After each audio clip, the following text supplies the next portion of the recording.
MotoGP world champion and has been inducted into the Hall of Fame as a MotoGP legend. The Australian is arguably the most naturally gifted motorcycle racer in history, and at the age of 27, he is still at the peak of his powers. Yet at the 2012 Valencian Grand Prix in Spain, he turned the page on his two-wheel career with a 69th podium finish. It came just days after he was worshipped by tens of thousands of loyal Aussie fans for winning his 6th consecutive victory at his home race in Phillip Island. Alongside wife Adriana and young daughter Alessandra, Stoner has decided to pursue other avenues in his life, ones which will likely take him back to his roots in Australia.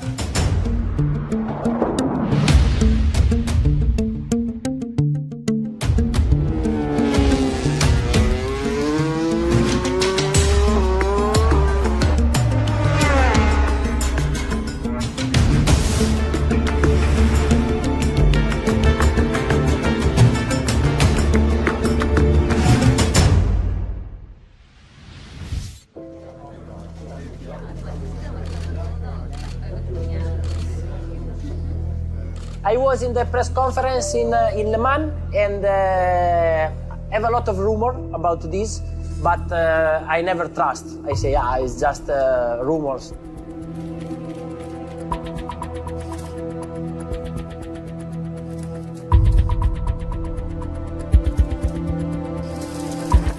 Basically, this has come after a long time of thinking, a lot of time talking with my family and my wife. And, you know, this has been coming for a couple of years now, but at the end of this 2012 season, I will be not racing in the 2013 championship. I will be finishing my career at the end of this season in MotoGP and go forward in different things in my life. For me, it was a surprise. For me, if you are not comfortable in what you are doing and you have been at least twice world champions at this moment, I fully understand his decision. I was not surprised. I knew always Casey had a particular feeling on these things. You know, it's been a decade or 10 or 11 years, I don't know exactly what it is, but, you know, he's tired. I'm not sure how much I'm going to miss Casey to be on track, but because he's really good.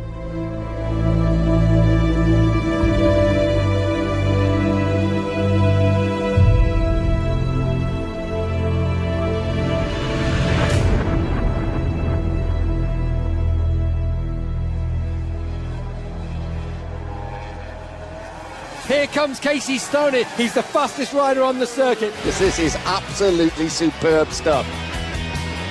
They fan out across the track once more down towards Drysack, and it's Stoner who goes through into the lead. Casey Stoner is going to win the Spanish Grand Prix.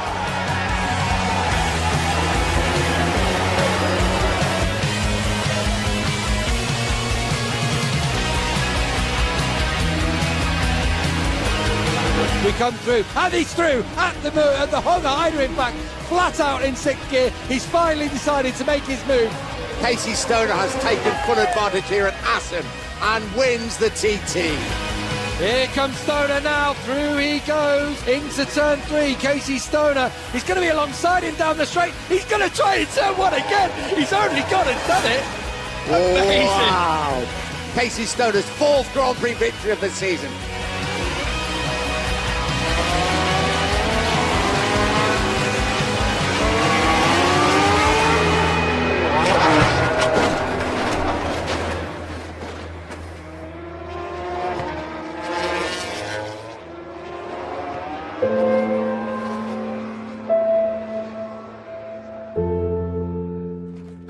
The following day, despite bravely battling to 4th place in the race, Casey knew the ankle injury was so bad that his aspirations of one final title in 2012 were over. He was not going to be able to celebrate the fairy tale ending his rocky road to glory had deserved. 27 years earlier, Casey was born into a family of racing enthusiasts. Parents Colin and Bronwyn and older sister Kelly all enjoyed their motorsports. And even from an extremely young age, this all-Australian country kid was set on his path to two-wheel glory. I learned to ride in the backyard like anyone else, you know, riding around the grass, making different tracks, all the rest of it. You know, I think it was those younger years that My dad and even my sister raced when I was very young, and just being around it made me want to do it so much more. So it just sparked that, and yeah, never wanted to stop. I've had an association with racing for a long time, and it's always been my passion, and I guess a family passion, if you like. So when Casey came along, his sister was already racing, and it was just one of those things, a natural progression for him. The first time he actually stepped on a bike was probably a little three-wheel thing, and which is at a very young age, I think, before he could even, well, it was before he could walk, and he could do amazing things on that. So when he was about 4.5, we took him to a place where he was allowed to race, and basically put him on a bike, and off he went. From that moment, you know, first race meeting, I was just hooked. You know, I guess competitive edge came out in me, and all I wanted to do was go around and try and beat everybody else out on track. So I can't remember, I think it was somewhere around 41 or 42 Australian titles, and I can't remember state championships, things like that, but we ended up having over 1,000 trophies. My years racing dirt track were vital and very important to where I got today. The decision to come overseas was not taken lightly. It probably took us a good part of a year to decide where to go. Through my grandparents, who are British, we were able to get, you know, my father was able to get a British passport, and then we were right of abode. So we had a little bit of family over there that helped us in the first couple of weeks, somewhere to stay, and so we just decided to take the British Championship route. We moved over there in the middle of winter, from middle of Australian summer. So it was a bit of a shock to the system, and living in a caravan over there in the Lake District, or close to Southport, we weren't there. Yeah, so it was interesting, but we had a great time. Well, the first memory I have of Casey, actually, before I met him, was we were at Donington Park. It was the Aprilia Super Team Challenge back in 2000, I think. And I was the favourite for the championship that year, and honestly there was me and a couple of others who I thought were going to be quick, and then Casey shows up. Obviously didn't know anything about him, and didn't even know he was coming until I was catching this guy on track. Like, he had some mustard yellow leathers, and I was like, I don't even know who this guy is, but I'm definitely not catching him quick enough. At that time I was doing this job for Dorna, taking care of young riders. They were searching and they said, listen, there's an Australian guy racing in England, and yeah, it could be interesting. I remember it was in Albacete in 2000. We were racing the Spanish Championship, and it was the last two races of the championship, and he came for the last two, and yeah, pretty impressive from the start. I saw one little kid with a blue bike passing in some fast corner, Albacete, and he was completely out of control, like the bike moving, but he remains full throttle. And we were impressed about this action from him. I was talking to them, I said, listen, I think your boy has a high chance, high potential. Alberto walked out to me and said, who is this boy? In typical Alberto style, and said, I want him to race for me next year in the Spanish Championships.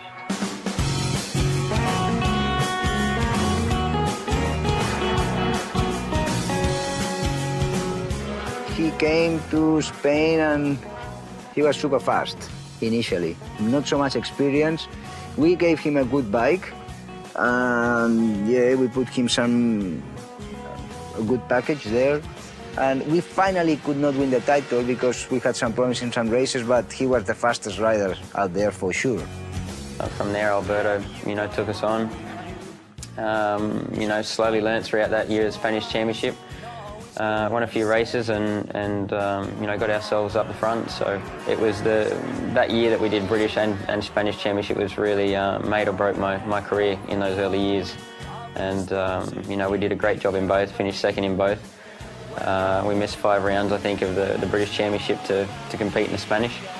But both of those were really, really good and very crucial to get the time in.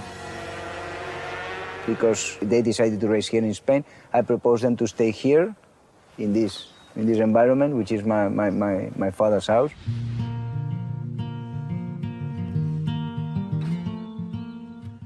Alberto's father, he used to come out and water the lawn every morning and turn the sprinklers on, and give us all a good hosing if we went the road. But yeah, absolutely fantastic people, and looked after us so well. And we certainly would have. It would have been a lot harder to survive if we hadn't had support like that.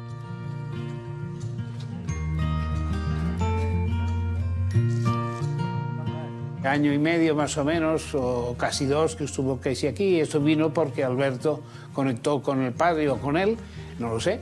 Y total que le vinieron aquí con el motorhome.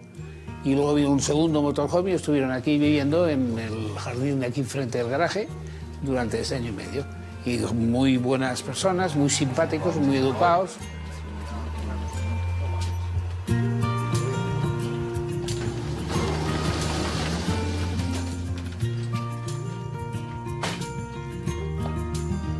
It was nice to actually have somewhere to go and a little room to sort of spread your wings. There was a motocross bike I could use occasionally, and you know, that sort of really helped us through that stage of our life. Alberto was a huge influence and a huge part of us arriving to where we are today. You know, a lot of people respected his opinion.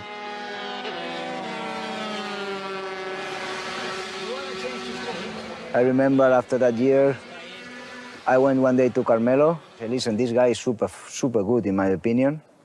And after this year, racing in Spain with the 125 Telefonica, you must help him to go to the MotoGP Championship.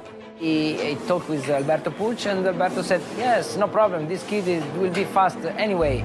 He will surprise everybody even in 250 machine, and there is no problem, you know.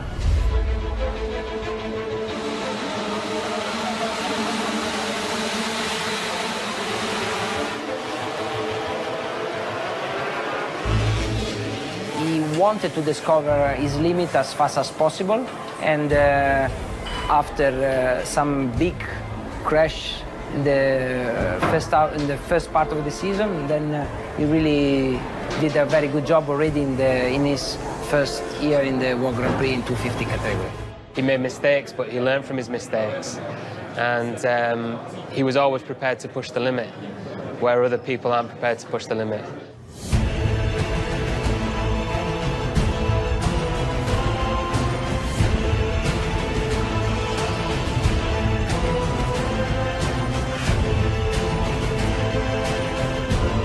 He was a child, and he was a little bit lost, but he was really sure of himself.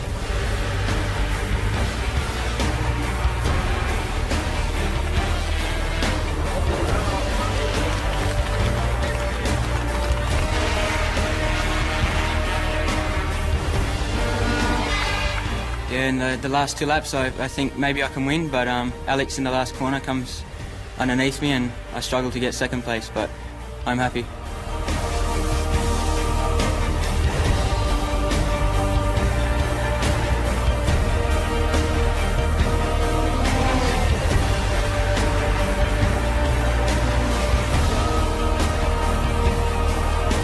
I'm a little disappointed because I know that if I was in full health, then I had a much better chance of winning a race.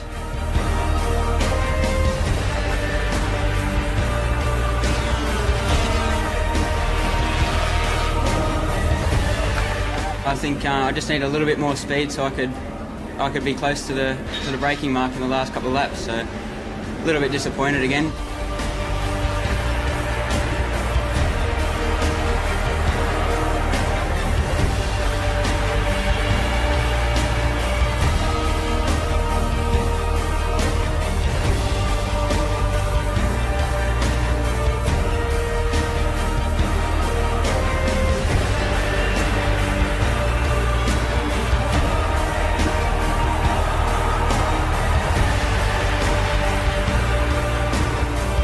Victory for the first time this season for Casey Stoner in the final race of the year. At last he's done it.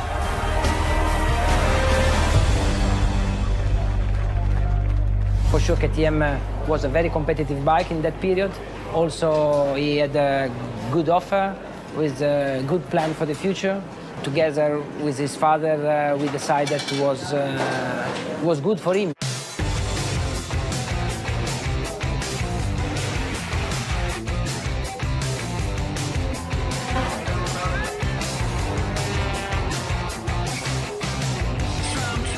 But in 2004, he was with KTM.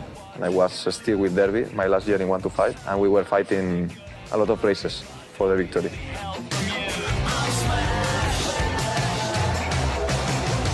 Together with the young Beethoven, we offer him the possibility to join back LCR with Aprilia 250 factory, and he definitely accepted, and yes, we started again.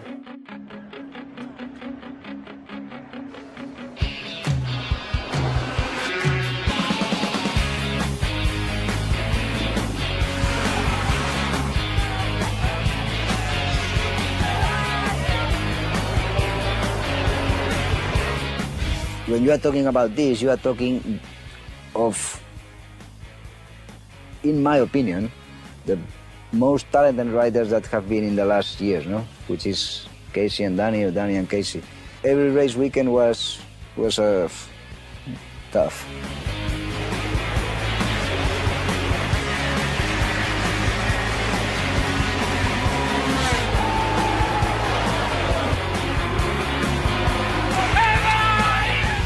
En un principio ese título iba a ser un paseo triunfal para Dani Pedrosa hacia su segundo campeonato consecutivo en 2,5, y emergió la figura de Casey Stoner, un piloto capaz de todo en ese momento.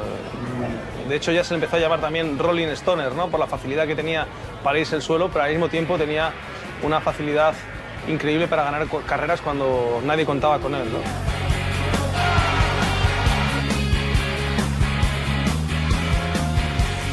At the beginning, he was kind of the guy that used to crash and used to go very fast, but at the same time not to finish races.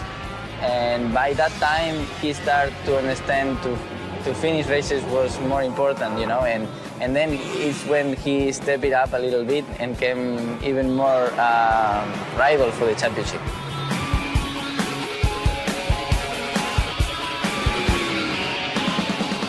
Y recuerdo que le hizo sufrir a Pedrosa más de lo esperado en un principio. Al final, una caída suya en Australia facilitó que Dani fuera campeón con varias carreras de antelación.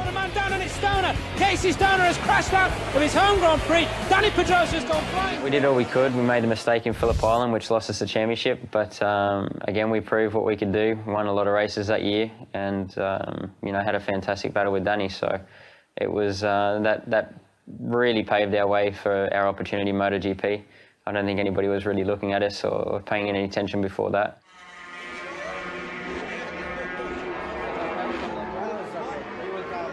Casey had a good offer from Honda Pons to move to MotoGP. In that period also we analyzed the possibility. We tried our best to set up a MotoGP team for him. Honda gave us a big help, and then everything was set up for the 2006 season. We're in Jerez for round one of the MotoGP World Championship.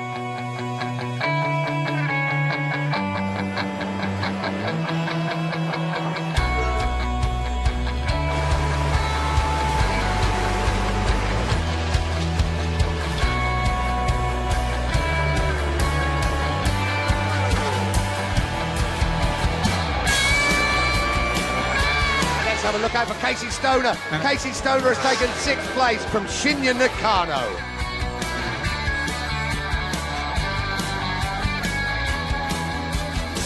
Someone that I was supposed to be travelling with, that they'd put 2 hour boarding passes together, had disappeared on his own private flight and taken all the tickets with him, so there was no existence of me on the file. So I had to wait for the next flight, which was the next morning, after our flight's already been delayed 24 hours. We got there, and then I had to be delayed again another 12 hours. And by the time I got to the track, it was 10 minutes before the session. So we jumped in the leathers straight away, straight out on the bike, and we were quickest in that session.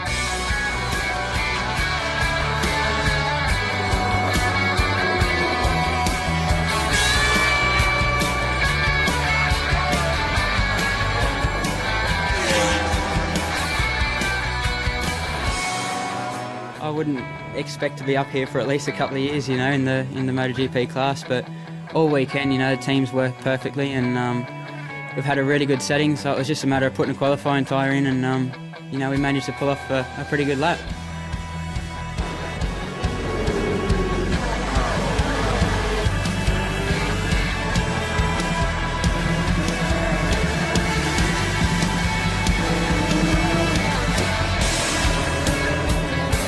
Turkey, he was leading the last lap, but just in the last corner, Melandri had a little bit more experience, and over to him. But anyway, for us, for the team to finish on the podium, so our in the championship was very good. At the end, was the expectation we had on the beginning. We saw it was true.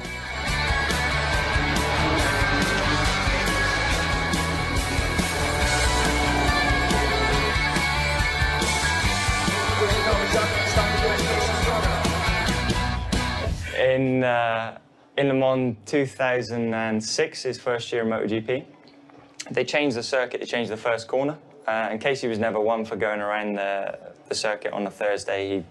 He'll see the track when he gets out on the first lap on the bike on Friday. And I told him on Thursday that, yeah, that first corner looks easy, the new first corner looks easy. I said it'd be pinned easy. And obviously I didn't think he'd take it seriously. I came into the pit garage Friday morning when MotoGP had just started, looked up at the screen, and first thing I see is Casey going across the gravel at about 300k an hour, the bike swapping ends. I'm like, oh my God, he's tried it. Next thing, he bunny hops the curb the other side. I couldn't believe it. And at the end of the session, I said, oh, you actually tried it. He always wants to find the limit, and many times he passed the limit. This was a problem, and many times he said, okay, I crashed, but I don't know why, because I didn't get any hour before crash. But he keeps pushing until the end. So it was not only to have the first crash and said, okay, this is, I have no information from the tire, so I will keep safe. No, he pushing and pushing and pushing, and then start to have many crashes.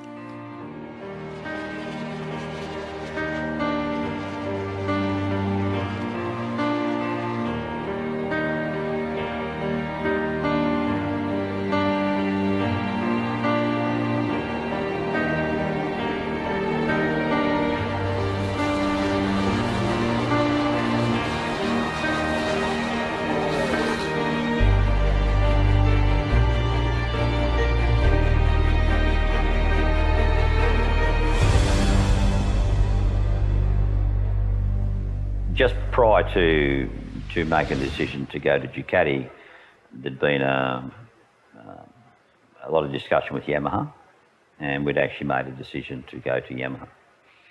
And during that time, there was a couple of requests we had that would be part of the same garage as Valentino, and that was basically knocked back. So when that was knocked back, the contract was taken from the table, and we marched over to Ducati and said, right, we're ready to go.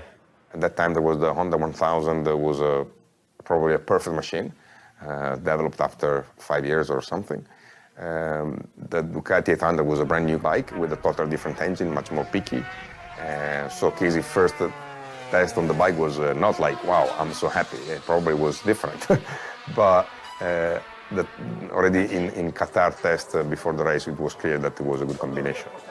We already knew he was unbelievable fast in that track because we did a race simulation, I think 16 consecutive chronos during the test, 2 weeks before, 1 week before, and he was really, really fast. But you know, the race is the race, so nobody expect he can keep going like this, and in the race he did something unbelievable.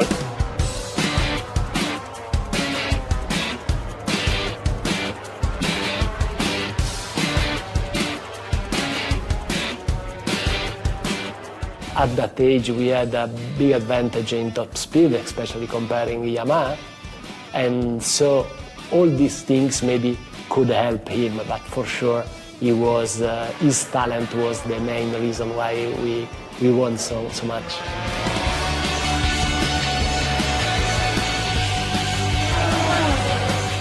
thought that, okay, with maybe Yamaha is a little bit behind with the development of the new machine, but Casey is very fast on this circuit. Last year as a rookie was in pole position here, so, you know, it was really too early to start thinking about the championship.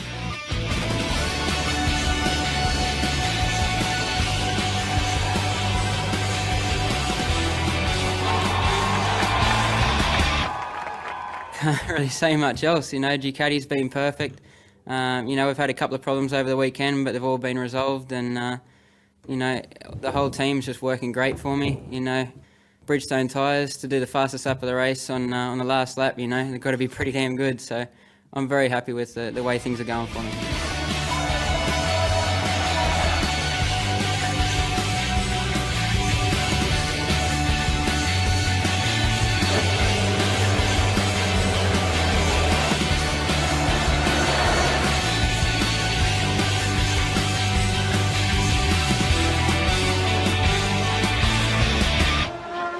Barcelona was a very difficult track for Bridgestone, in a circuit where also the year after was difficult to and impossible to think about the podium, not the victory.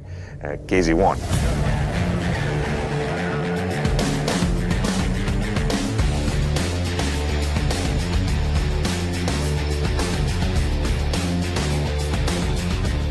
He was glued to Valentino, and the last lap was really something I will never forget.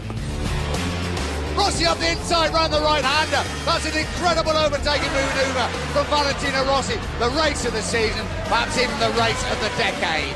You always remember great races, don't you? And this was an unbelievable race. And what a delight to commentate on. Thank you, Casey. 21-year-old Australian riding the race of his life. Casey Stoner wins the Grand Prix of Catalonia. What a race!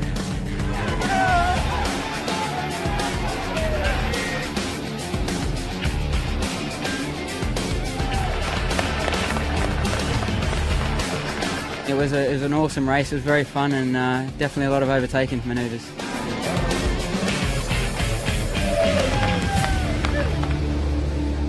Until Misano, I didn't believe it was so easy. Then in Misano, Valentino had a problem with the engine and Casey won the race. Then the gap, I don't remember the points, but the gap was big enough with the races remain that was, okay. It's a question of where.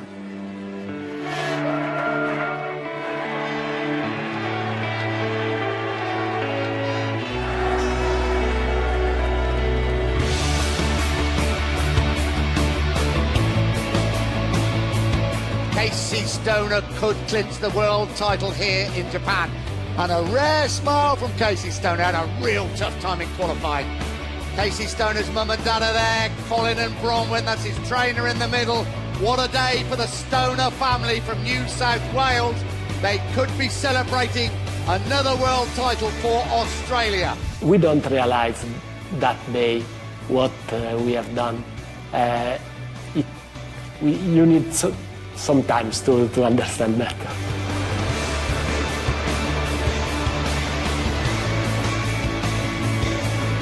We could win when we wanted to win, but we had to manage those times when the bike and everything just really wasn't working on the weekend. So we did that as best we could. Ducati showed, you know, perfect reliability, so we didn't, you know, give away too many points in that way, and you know, managed to pull through at the end of the season. But it was really a fantastic time to do it with Ducati, with a brand of bike that wasn't expected to fight for the championship, with a brand of tyre that wasn't expected to fight for the championship, after Michelin had dominated for so many years.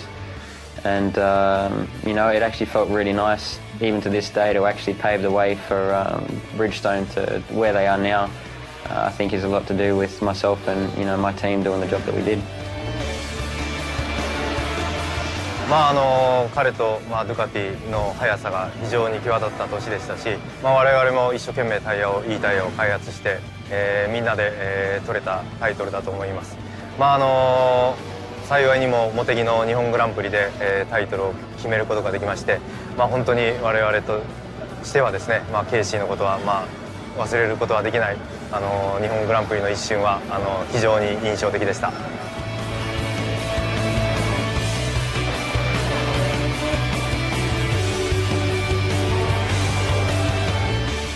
Casey win the title here in Motegi, and I win the race, and for sure I can enjoy on this party. Loris Capirossi looks frontwards. The checkered flag beckons. Loris Capirossi wins the Japanese Grand Prix. Casey Stoner looks behind him. Casey Stoner is the 2007 MotoGP World Champion. I think in the recent history of motorcycle, nobody was able to do something like that. It was a win of new things, because the first time for Casey, first time for Bridgestone, first time for Ducati. So I think a win of ideas, you know.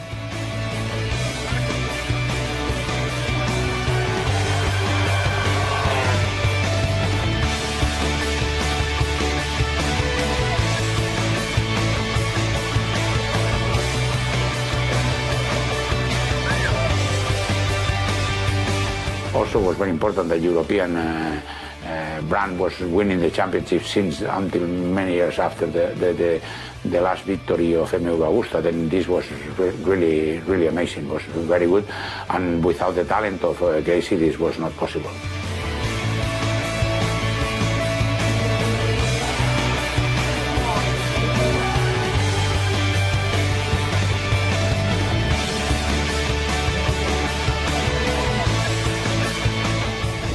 Incredibly different motorcycle to race, and looking back, that was a vintage year, absolutely vintage year. And I don't think Casey he's won world titles since, but I think that was a year that we were all really remembering for.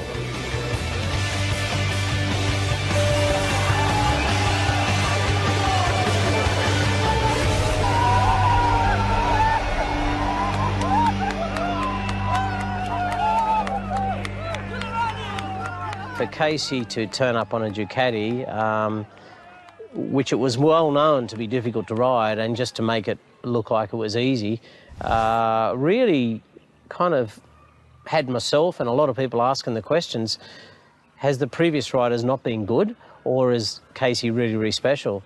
And I mean, as that story's unfolded, we can now say that he's been very special and a very unique talent.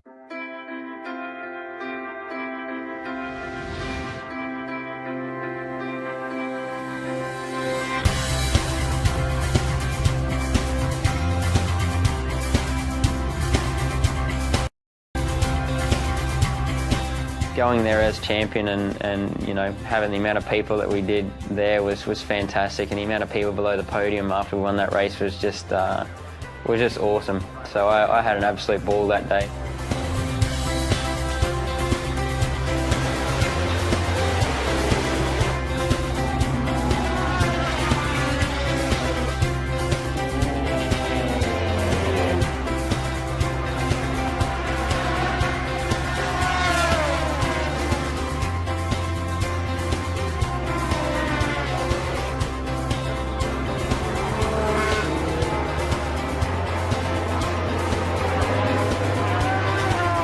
We ended up putting together, you know, a season that we never could have dreamed of, and especially in our second season in the class we wanted to be in.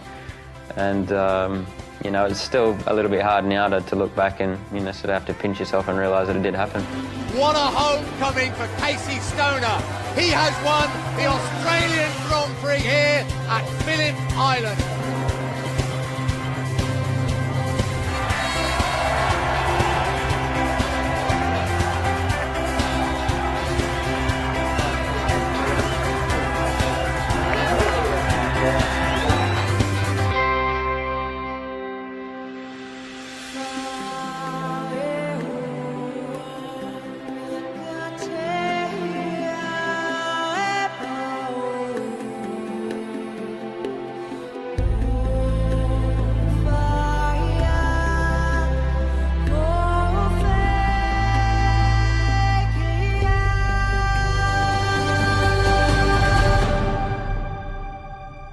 In 2008 was hard, but still he was winning a lot of race, and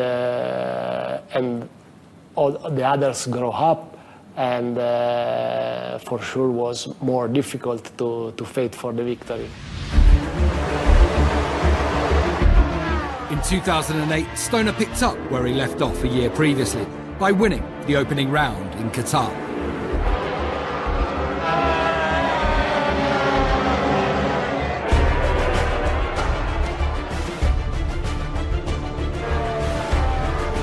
Stoner then went 6 races without a victory, but he came back to win 3 in a row at Donington Park, Assen and Sachsenring.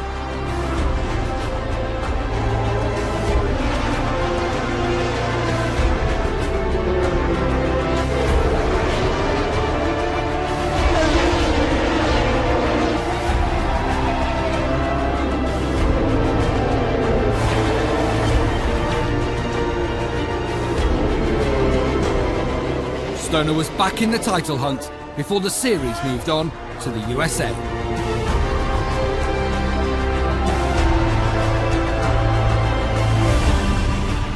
We arrived in Laguna Seca with the Casey that came from 3 wins in a row, and in Laguna was 1 second faster than anybody else, so looks like, okay, we can catch up on Valentino.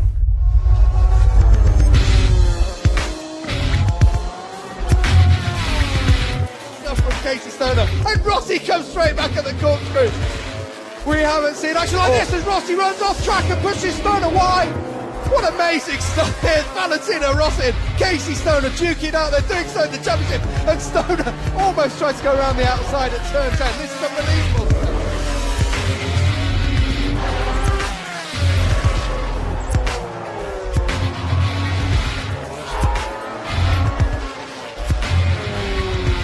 Going to run it wide and onto the gravel. That could be the end of the race. He's gone down. Casey Stoner has gone down. Well, that is the end of the American Grand Prix.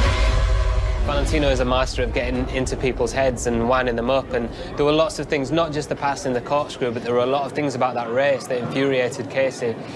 And I think it distracted him. I think for a few races after Laguna, we saw some more mistakes from Casey that suggested that he was distracted and he was feeling the pressure. And that was classic Valentino Rossi, I guess.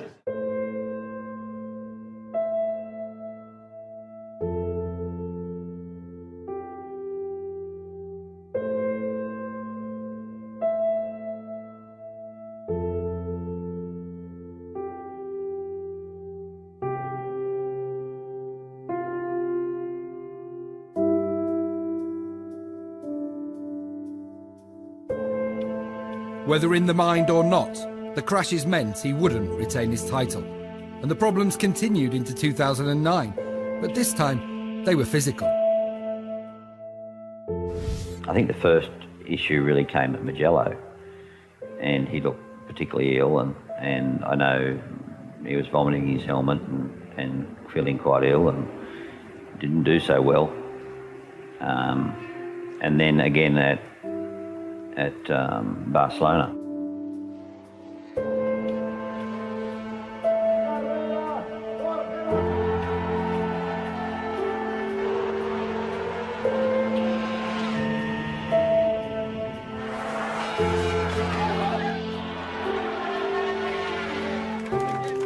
I was completely destroyed in those races. I couldn't hold onto the bike, I couldn't brake, I couldn't do anything. I was completely destroyed after 3-4 laps, and you know, I still had 20 laps to go. And to be honest, the reason I stopped was because I was getting dangerous. The fatigue issue got so bad, Stoner was forced to take 3 races out to try to decipher what was affecting him. It was a fascinating part of the championship, which nobody really understood what was going on. I mean, there was rumours at some point that Casey wasn't even going to come back. He didn't take care enough of a small problem. This problem became bigger and bigger. His health started to go down, and so at the end he paid for this. All the exams we did in Europe, it looks like there was nothing wrong. Still, Casey was very sick. And then you start thinking and hearing about many things, and you know, it's very difficult to find somebody in which you trust. And being Casey Australian, of course, it increased the problem, because you know, Australian guys believe a lot in their system, in their medicine, in their doctor. This is normal. A tester ill, Stoner came back after a diagnosis of lactose intolerance and this seemed to be the key.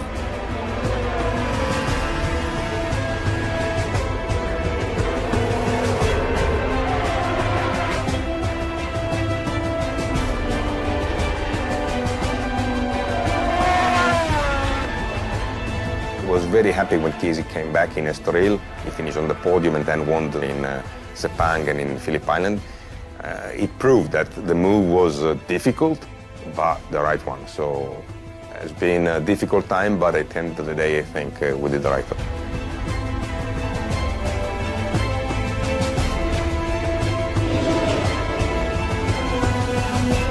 There may have been a return to success, but after his positive end to the season, there were set to be more obstacles in his way. This time, the problems were with the bike. So sure we worked, but the problem was still there. We tried to reduce it by the setting. The rider did a big effort, but every time Casey just tried to stay on the top. Many times he closed the front and crashed.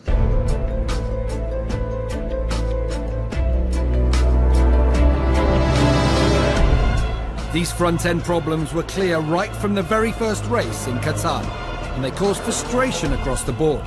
Stoner was clearly unable to challenge regularly for victory.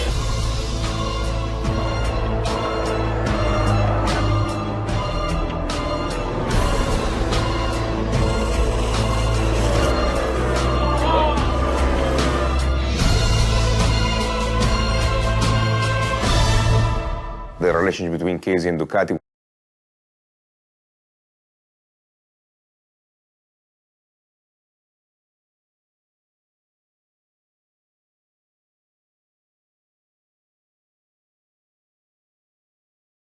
was broken before. It was not 2010 that created the problem, it was before. Casey was not happy the way Ducati managed the situation, and that's something that happened.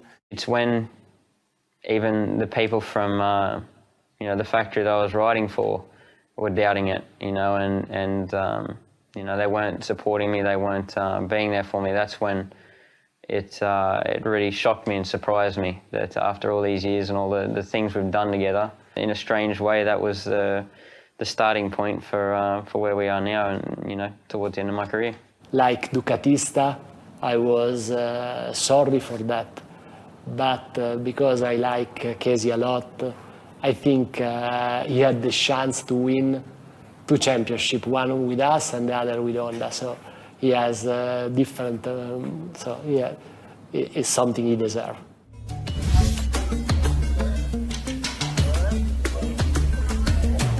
2009年シーズンに私 F1 から戻ってきましてね、それで最初のレース、テストレースで見た時にすごいライダーがいるなと、でぜひホンダに欲しいなと、コースサイドで走りを見た時になんとなく感じるものがあってね、でなんて言ったらいいのかよくわからないんだけど、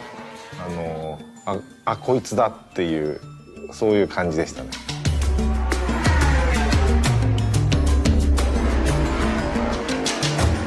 Day 1 in Valencia was the fastest Honda on track, second behind Jorge day 1, and fastest overall day 2.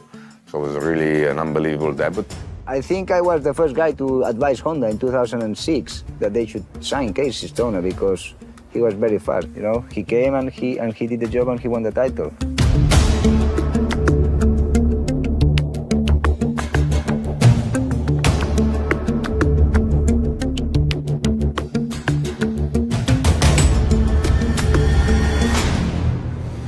Casey Stoner against the demon starter, Danny Pedrosa, in the middle of that front row. The world champion, number 1, Jorge Lorenzo on the outside. Racing gets underway, 2011. Casey Stoner rounds this. Will it be all changed at Jerez? He loves this Qatar circuit and he's back to take another victory, the one he should have taken 1 year ago. sure, if in 2007 was for many people a surprise, in 2011 would have been a surprise if he didn't win Qatar. Ross is in the mood. Ross is in the mood. He's going to go through. Very late, and he's taken down Stoner. That's silly. Valentino Rossi attacked from a long way back, and he's taken out. History goes, Valentino and Casey, like it or not, are linked somehow. And yeah, sure, was a big shock.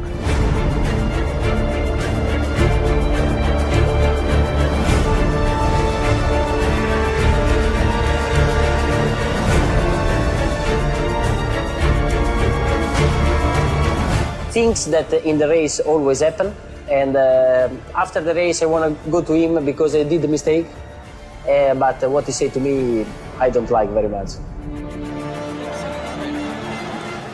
Hey, how's the shoulder? Is it okay?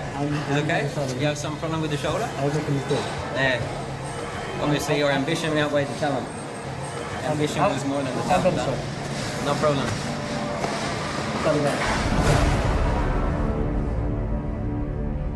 He knew from that point on he cannot do one single mistake. A brilliant victory in treacherous conditions at Silverstone was crucial. Stoner finally took the lead in the championship, while his main rivals all suffered.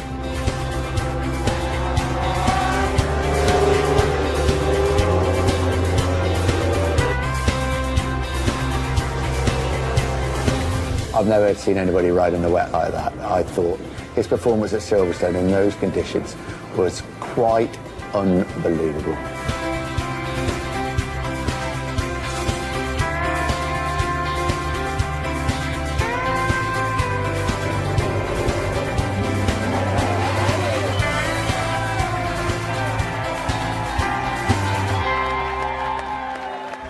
That race was unbelievable, good race, but not so special. I think the most special race of last year was Laguna, where in the practice was struggling and in the race was very, very good.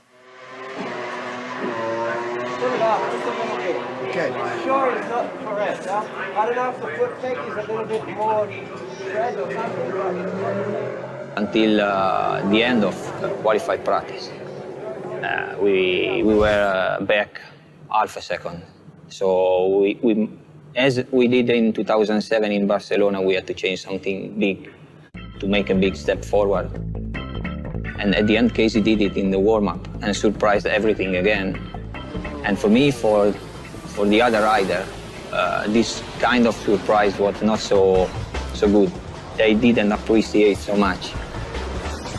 And so, in the race, he managed everything until 8, 9 laps to the end, and then when he decided was the right time to go in 3 laps, he finished the race. He finished the other 2 riders because he overtook both in 2 laps, and then in, I think, 2 laps, 1.5 second advantage, so it's something great, no? You destroy the mentality of the other. I think in many ways he sort of erased the memories of losing out to Valentino Rossi.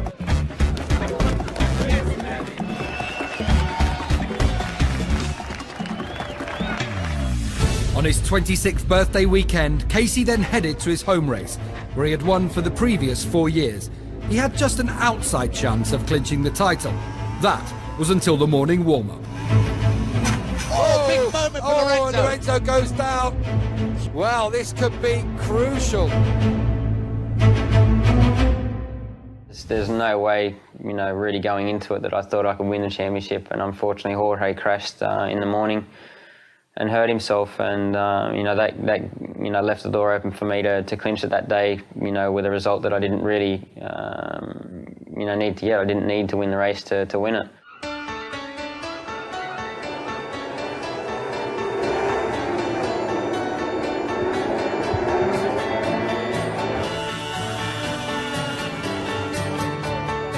You know, the way everything came in line on that one particular day was quite something. I don't think anyone else in their career can ever, you know, have so many things happen in one particular day.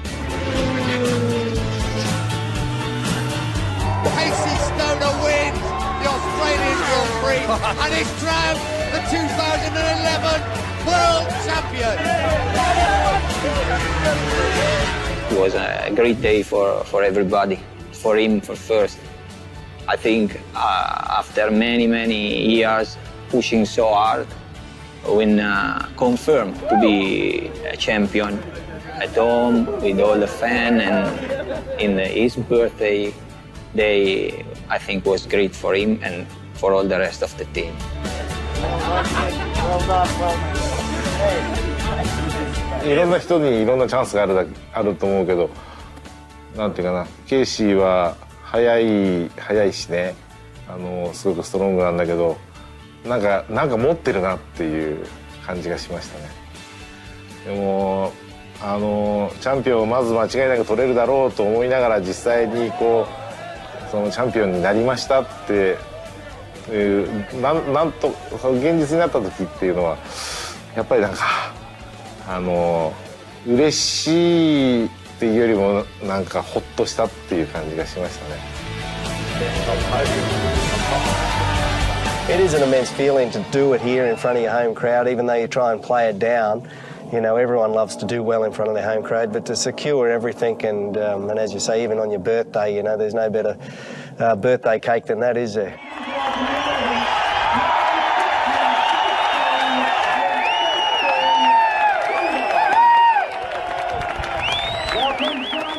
It was just, you know, the dream come true. That was our perfect season.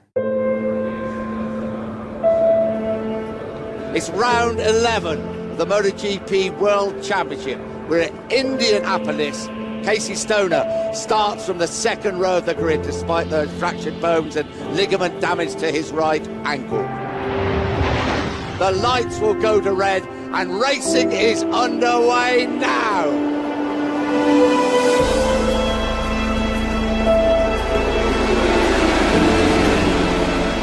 You would imagine the pain is just throbbing through that injured ankle now. And the bravery award of the day, without a shadow of a doubt, goes to Casey Stoner. Look at that round of applause for Casey Stoner. He is absolutely exhausted and he just almost collapses on top of the bike as he comes back in there. He will have been biting down on his tongue and his teeth. He will be in agony.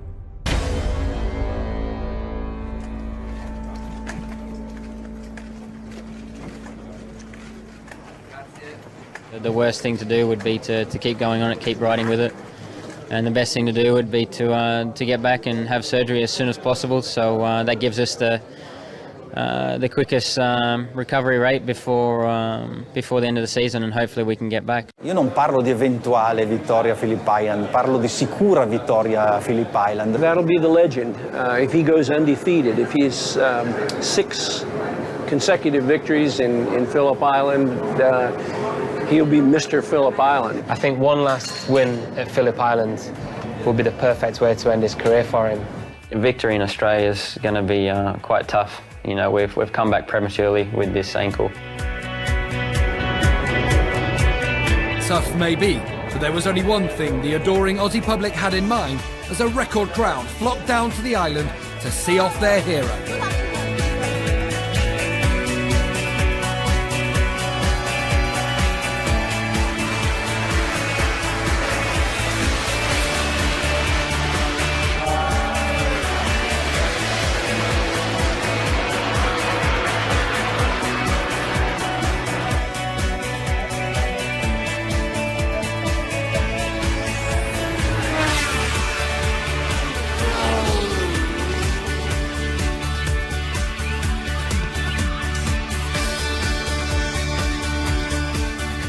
I learned a lot more than from him that he learned from me, you know? And so for me it's an unbelievable period of my life.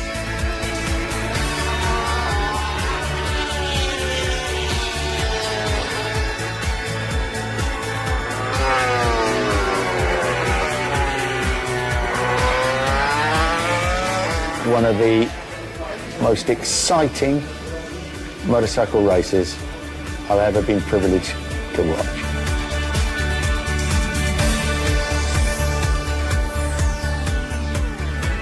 I'm very proud to have been able to be so close to him.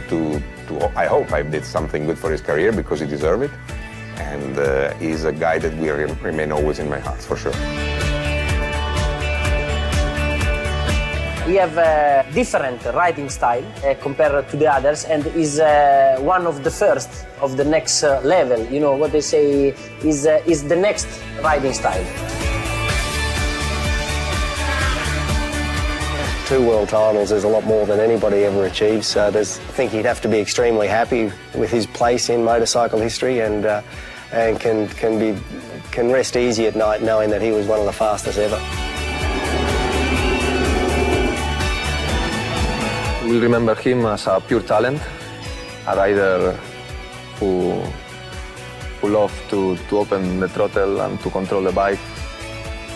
And he only think about riding.